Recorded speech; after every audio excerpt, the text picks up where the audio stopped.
Maksud saya apa sih ngomong ini? Bapak Ibu yang saya sayangi karena Allah, hidup nih gak ada yang ideal. Jika kita di usia 50-an, 60-an, akan banyak hal-hal yang tidak sesuai dengan keinginan kita. Contoh, izin minta maaf. Kadang-kadang anak udah dewasa tapi belum mandiri, bawa beban pikiran. Kadang-kadang menantu gak pernah ngunjungin kita, bawa lagi beban pikiran. Kadang-kadang lo anak kok gak pernah ke rumah ya, bawa lagi masuk lagi dalam file otak kita. Kadang-kadang loh kok menantu gak suka sama saya ya, padahal saya udah tua, masuk lagi dalam pikiran kita.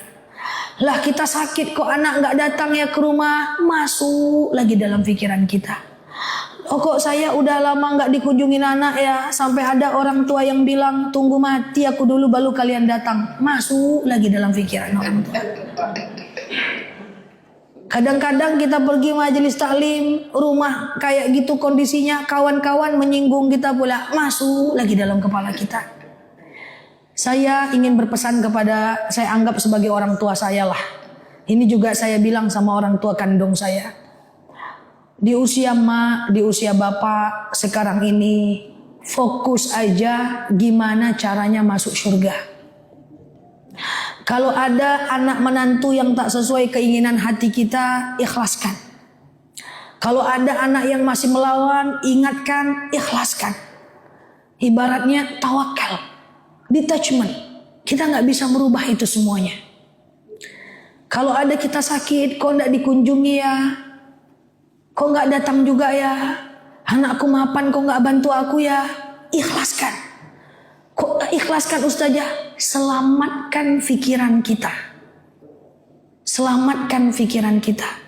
Hidup ini tidak ideal Bapak Ibu.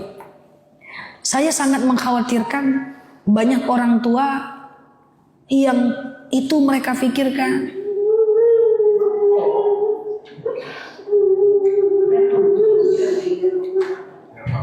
Nggak apa-apa Bu. Iya.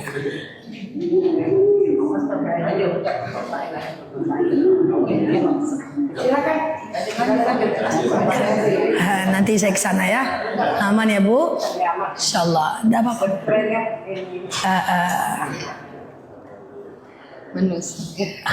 Ya, sabar ya. Aman ya Bu? Oke. Ikhlaskan. Itu karena kalau kita simpan Bu, itu ibarat file yang ada dalam handphone. Nggak penting kita simpan dalam-dalam. Ujung-ujungnya apa? Saya khawatir sekali. Ibu jadi nggak tenang. Ibu risau, menung-menung, ingat itu semua. Yang paling saya takutkan kepada orang tua, termasuk mungkin orang tua saya atau ibu semua yang saya anggap sebagai orang tua saya. Akhirnya apa? Ibu-ibu ibadahnya jadi nggak fokus. Ibu-ibu jadi nggak fokus sholatnya, jadi nggak fokus majelis taklimnya.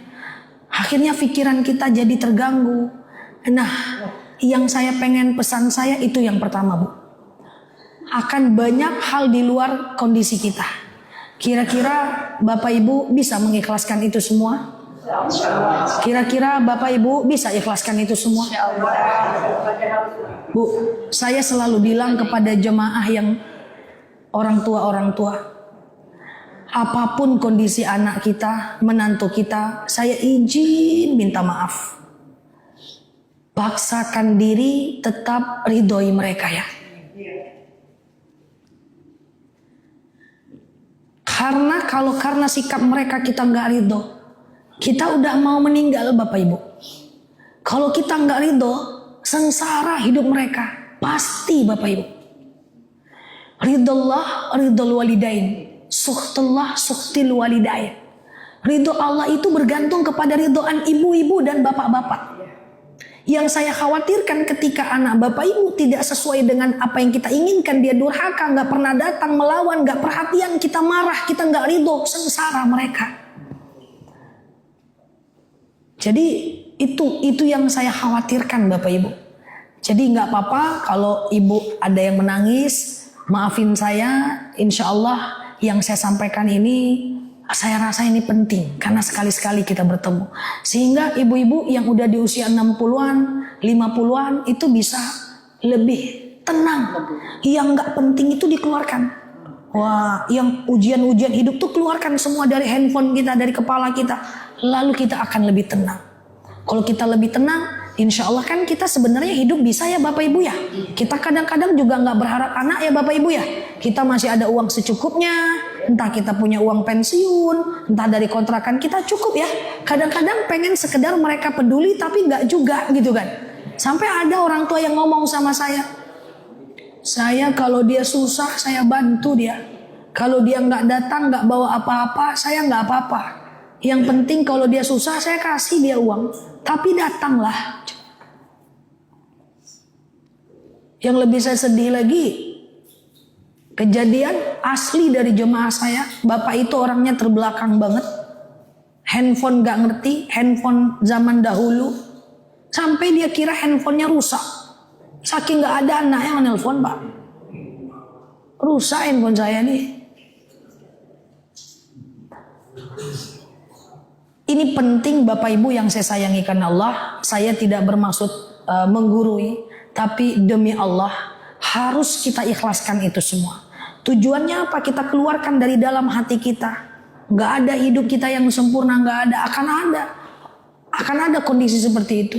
Dan kadang-kadang dia baik sama kita, tapi sesama dia bertengkar. Adik-beradik bertengkar. Pusing juga kita. Nah itu dikeluarkan. Insya Allah kalau kita udah merawat anak dengan baik, udah merawat mereka dengan baik, itu udah nggak tanggung jawab kita lagi kok. Pada akhirnya Bapak Ibu di akhirat kita masing-masing kok.